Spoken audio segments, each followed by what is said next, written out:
Welcome to Uncovered in the Archives. I'm your host, Brad Pomerantz, and on today's episode, we will take you on a journey that will reveal both the triumphs and tribulations of some of the Inland Empire's earliest African-American pioneers.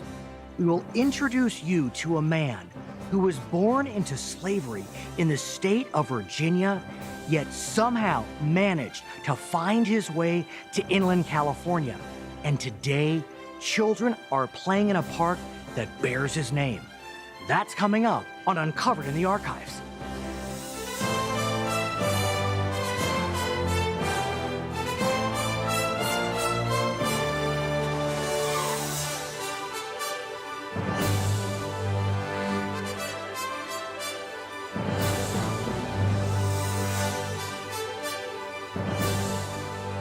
Uncovered in the Archives is made possible in part by Loma Linda University Health. Additional support provided by Coachella Valley Water District, County of Riverside, California, and by contributions to your PBS station by viewers like you. Thank you. We're now inside the A.K. Smiley Library in Redlands, California. This is a map of the city of Redlands in the late 1800s. We're going to learn more about the early pioneers of this region as we speak with Dawn Singer. Dawn is an Uber volunteer with the archive inside the A.K. Smiley Library. Let's go talk to Dawn. Dawn, thank you for inviting us to the Smiley Library here in Redlands. Thank you for being here. I appreciate your coming. So I want to learn a bit about you before we talk about what you uncovered in the archives. Well, I've lived in Redlands for many years. I've always been a student of history, taught history for many years, and now have the pleasure and privilege of being a member of the Board of Trustees of the Community College District. And I know that you volunteer here at the Smiley Library inside the archives. Correct. And through your work as a volunteer, you were able to uncover the entire run of a publication from the early 20th century published here in Redlands. Amazing. Yes, there was a publication from January 1905 until May of 1906 called The Colored Citizen, which was an excellent portrayal of the African-American community in Redlands in the early 20th century. And one article really struck you in that run. Tell us a bit about that article. Yes. The article had to do with a pioneer, African-American pioneer in Redlands by the name of Israel Beale, who was very active both in the greater community and the African-American community, and whose son, more than interestingly, was the first African-American graduate of Redlands High School in 1905. And you were kind enough to tell us about this story. Like you, I am fascinated by history, and I'm so excited to learn about the Beale family and their efforts, how they were pioneers in this region. I'm wondering, do you know anyone that we could speak with that could give us a sense of what life was like for African Americans in the late 19th, early 20th century here in inland California? Yes, at the San Bernardino Historical Society, I have two friends who have uncovered many of these things, Nick Cataldo and Tom Ashley, who could provide you with additional information about the African American community and Redlands in general in the early 20th century. Don, thank you so much. I can't wait to learn more about the Beale family. Why don't we go to the San Bernardino Historical Society?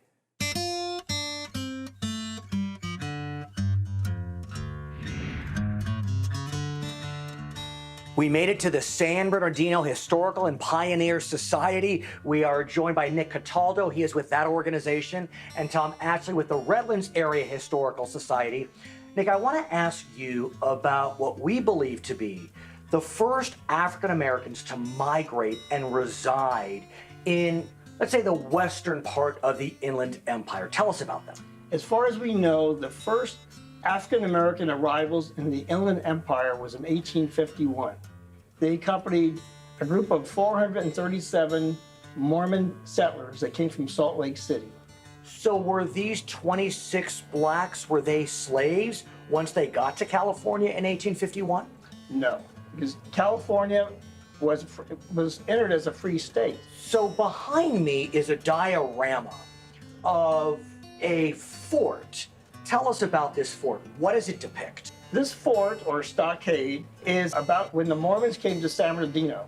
Shortly after their arrival, there was a rumor of an all-out Indian uprising from all over Southern California. There was fear that they were going to be attacked. So they built a fort, approximately where the county courthouse is today. And so inside this fort, we believe those original Mormons and the 26 African Americans lived. That's correct. And this diorama depicts that. Yes. So, Tom, after the Civil War, we know that now free blacks were able to live wherever they'd like. They could move around the country. What happened in 1865 to a former slave named Israel Beale? Israel Beale was freed by Phil Sheridan as he came down into the Shenandoah Valley.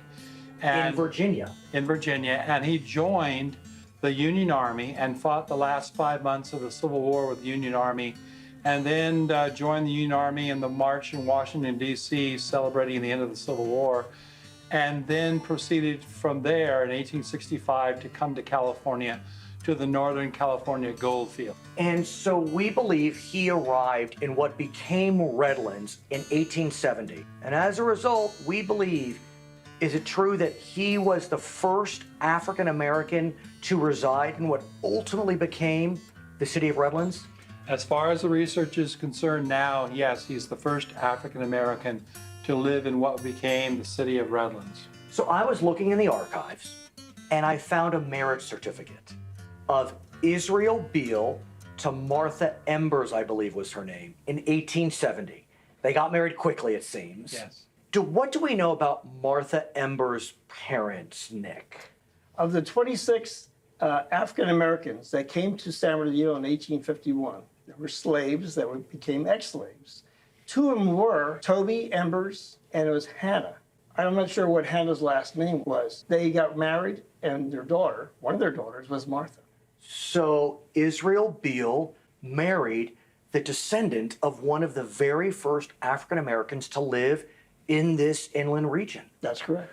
This family is truly historic. So it's remarkable, Nick, that this man, a former slave, comes to California and becomes pretty darn successful as an African American in the late 1800s. It's That's a stunning correct. story. It really is. Even though this was a free state, there were a lot of Southern sympathizers that were not real friendly to African Americans. So what I'd like to do now is go back to the Smiley Library. I understand that Nathan Gonzalez is available to us now, and he's going to tell us more about Israel Beale. Gentlemen, thank you so much for joining us. We appreciate it. Let's go back to the AK Smiley Library in Redlands.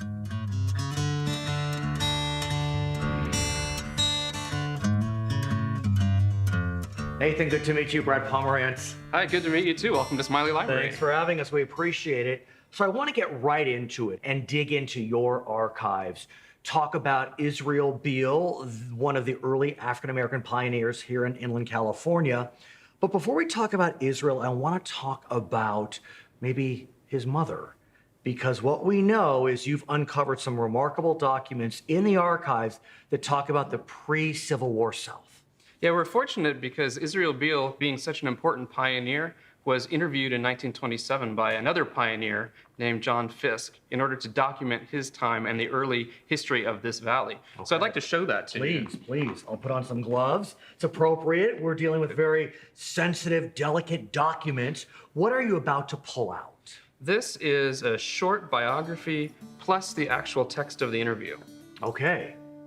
So as you can see here, it talks about his early time, having been born in 1848 in Virginia. That means that Israel Beale was a slave. He had to have been. He was born enslaved. Wow. His parents were both enslaved. And so when he and his siblings were born, they were also the property of whoever their owner was at And that we time. know the name of his mother? Her name was Elvira Beale, and Okay. she later remarried to someone named Jackson. We don't have a picture of her. We don't. But we do have reference of her in this biography. We do, and eventually she actually moved to Redlands to be with her son. So we had met one of your volunteers, Don Singer, and he had done some work on a publication called The Colored Citizen, which we know was published by R.H. Harbert. You have the entire run of The Colored Citizen in your archive. Why don't we pull it out and you can tell us a bit about it? Sure. So this is the premier edition. It's quite beautiful. We see Abraham Lincoln on the cover. Not a surprise, a hero. He signed the Emancipation Proclamation. Dawn pointed us to page 8. Can we turn to page 8? Absolutely. So here's an article from the premiere edition of the Colored Citizen, July 1905. Title is Becomingly Honored. What does this article talk about? It talks about how Charles Arthur Beale, who was the son of Israel and Martha Embers Beale, was the first African American to graduate from Redlands High School. That is stunning. That is amazing, considering that his father was born enslaved. Right. And so the fact that this publication decided to highlight this, in some ways, is not a surprise. It was quite an accomplishment. And it was something that everyone in the African American community could look toward for their own futures. But this article isn't the only thing you have in the archives about the Beale family. We have imagery of these African American pioneers. Dawn Singer told us about some of that imagery. What can you show us? Do you have a picture of Israel Beale? We do. Here is Israel Beale himself. Wow. So this is what he looked like later on in life. He's a very distinguished man. Amazing to think he was a slave and became a pioneer here in this region. And one of the most important pioneers in the development of what became the city of Redlands. Okay, I want to ask about this image. Who's in this image? So on the left is Robert Henry Harbert, Jr., who was the son of the Colored Citizen's publisher. And on the right is Charles Arthur Beale. And they were both boys at the time. And why are they in the same picture? I assume they're friends, but are they more than friends? Are they family? Well, they would become family later in life when Okay. Charles Arthur Beale would marry Robert Henry Harbert Jr.'s sister. What is this image that we found in the archives? We were looking through some of the early school photographs from Lincoln Elementary School Which is here in Redlands. here in Redlands, and we find that 2 African American students, which we believe are Beale brothers, were attending school at the time. So it's possible these were 2 of the Beale children. Right. Nathan, it looks like you have several pictures of Charles as an athlete on the football team. Pretty remarkable that in 1904, 1905, an African-American student was allowed to play? Is that fair to say, in a public high school? Yeah, the Redlands School District was never one that was even partially segregated. It was always a very integrated community. So these next 2 photographs, both of the football team, do we know what era, what year these pictures were taken? Sure, this is fall of 1902, Okay. which would have been a sophomore year, 1902-03 school year. Not bad. And here he is on the front line. Here's where they're actually playing, and he's there in his position at the far end. And what about this last shot of the football team? Here is his senior year on the football team, the 1904-05 school year. And you can see that they're actually holding the 04 football. I like it. You know, we actually have the 1905 Redlands High School yearbook. Okay. And do we have pictures of Charles the graduate, the We first do. African-American graduate? Ah, So here's the senior class, right. and there he is right there. Okay, handsome young man. Other images of Charles in this yearbook? Related to his athletic service. So here is Okay. the 1904-05 football team in their formal pose. You know, actually, what you might like to do is go visit Kate Bartels, who is the principal at Redlands High School. Really? And she has knowledge of Charles Beale and his family? She's got the whole long blue line, as they call it. I like it. Okay, let's head over to meet Kate Bartels, the principal of Redlands High School.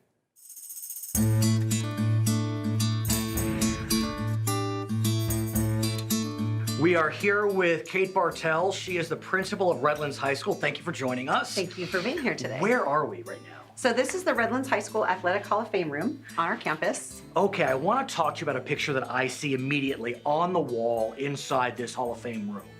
I recognize this photograph. I saw it at the Smiley Library in their archives, and I see a photograph of a football team and Charles Beale. He is in that photograph. I know that picture. Yes, that was a picture that Charles Beale sat for from the fall of 1902, Redlands High School football team. Charles Beale was our first African-American athlete and graduate in 1905. And then I march forward inside this august room. I recognize this photograph too. I saw it in the Smiley archive. That is Charles Beale. That's Charles Beale on the offensive line playing football. Yes, it is, and it looks like this picture was just a snapshot taken during practice. It appears that they're practicing on our field right off of Citrus Avenue, which would be right where our students practice today. Right. So I want to ask you, as a graduate of Redlands High School, as the principal of Redlands High School, as the mother of a daughter who goes to Redlands High School, how does it make you feel that Redlands High School welcomed Charles Beale in the early 1900s as an African-American athlete and graduate who wound up having his story told in The Colored Citizen?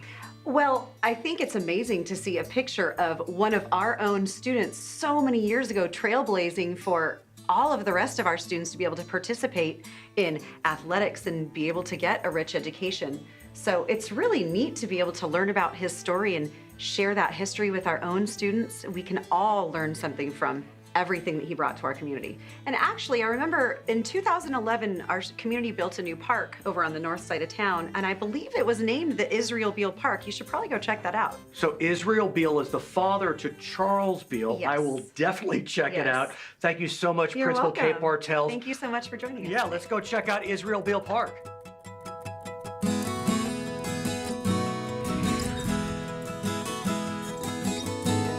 Mario, thank you so much for joining us. We appreciate it. Before we talk about this beautiful park, why don't you tell us a bit about yourself? So I'm a third-generation Redlander, and I'm very active in the community of Redlands, and specifically in North Redlands, trying to bring about positive change and try to bring recognition about our rich history. Mario, I want to talk about this development in North Redlands. It was built in the 2000s. This park was part of the development, but the park was not named when the development was actually completed. You were integral in having this park named in honor of Israel Beale.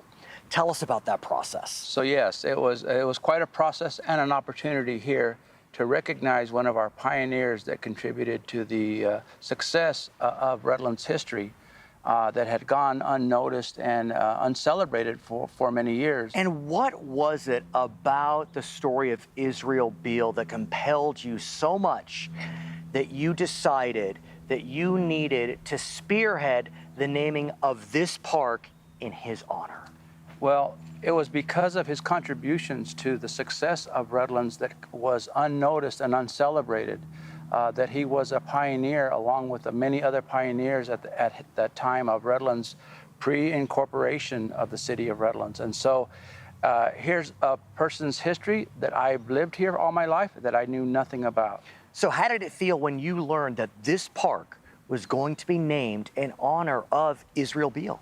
It was such an honor to recognize one of our own pioneers within our own community that maybe stood for a lot of other people's contributions to Redlands. And so it was significant in that way that Israel Beale not only stood for his family's legacy, but also the community's legacies for the city of Redlands. So Mario, I understand that in 2011, this park was officially named Israel Beale Park.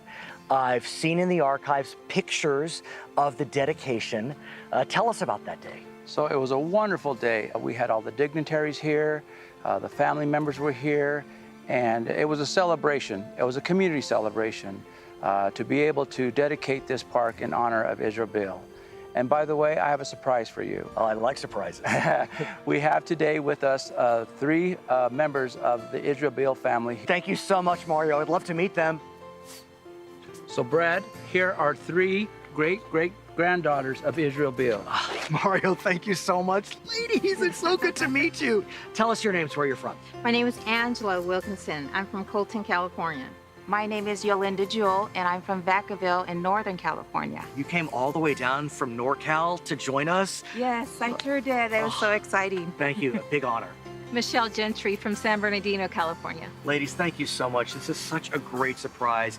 I can't wait to hear your stories and the story of your ancestors.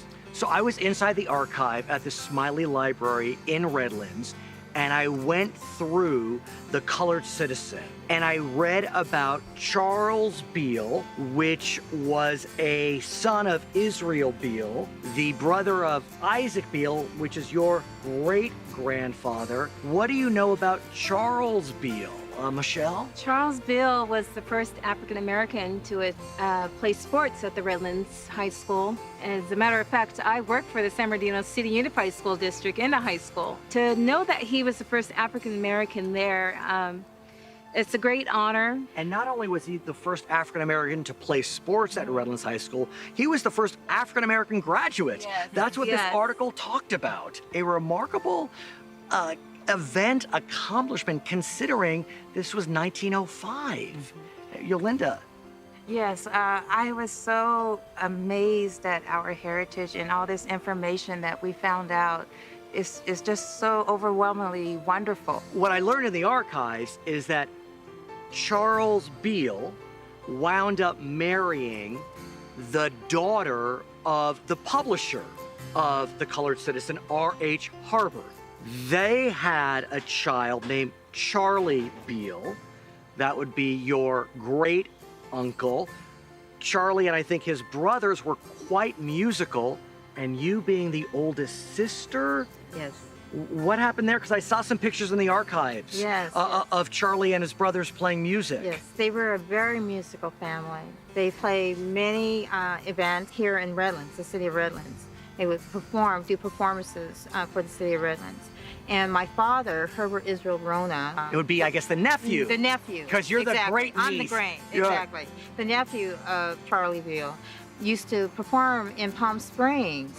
So Charlie Beale was a musician. He played the piano. He played a trumpet. He actually played for all the locals in Palm Springs. That's how he got to be well known. And Herb, your father, would take you to see Yes. your Yes. great uncle, Yes. a descendant of Israel Beale, Charlie Yes. Beale. Yes, and Charlie Beale was actually featured in a movie called Orleans. So you can see him at the piano playing in this movie. Yes. I want to ask you, Yolinda, about where we are today. We are inside Israel Beale Park. Yeah. The park was dedicated in 2011, I learned from Mario. You all were there. Why don't you talk as a spokesperson for your sisters about that day? Oh, it was a wonderful time, and it was so great. We were also excited to be here. We were here with our family, our mother and father, our children, our great-grandchildren, and a whole host of relatives. And it was a very, very nice occasion. What does it mean to you, Michelle, to think that you are standing in a park dedicated to one of the first African-American pioneers to live in this great inland empire? And you live here today. I live here. I was born here. I actually never left San Bernardino, but I'm so proud of this city. I'm just to be here.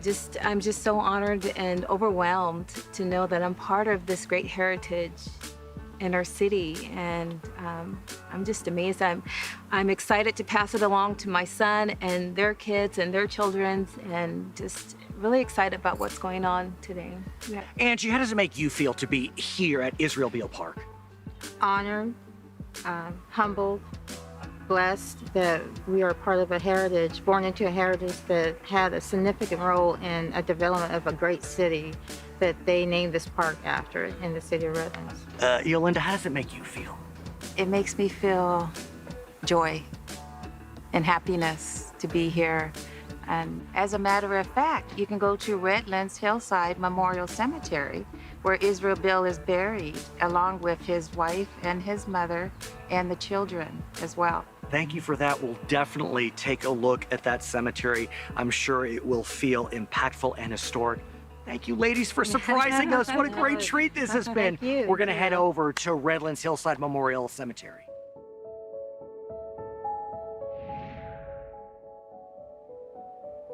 Dawn, as we conclude our journey, I wanted to bring us back here to Redlands Hillside Memorial Cemetery. And first, thank you for giving us the information that allowed us to embark on this journey. You're more than welcome. I'm glad that I gave it to you, and I'm glad that all of you are here. And we are standing by the graveside of Israel Beale, as well as his wife. He is the patriarch of the Beale family. What happened during the 20th century in terms of the marking of this grave? The Redlands Historical Society recognized they needed to honor one of the pioneers of Redlands, and therefore put up this wonderful marker of which we are a part. And it is a wonderful marker. And if we look back to the time when Mr. Beale passed, the San Bernardino Sun ran an article, I saw it in the archives, even the Los Angeles Times covered Mr. Beale's funeral. It's remarkable. In 1929? That is really remarkable. It was rare, if ever, that they honored an African American, and for them to put the obituary of Mr. Beale shows his real significance to Redlands and Southern California in general. As we conclude, what would you say is the legacy of Israel Beale and his family? Good question. I think their legacy in general is that Redlands has been and is a welcoming community. He worked long and hard to establish his bona fides. He did, and Redlands honors him and his family. Indeed, we honor him as well. And we want to thank you so much for joining us on Uncovered in the Archives. My name is Brad Pomerantz.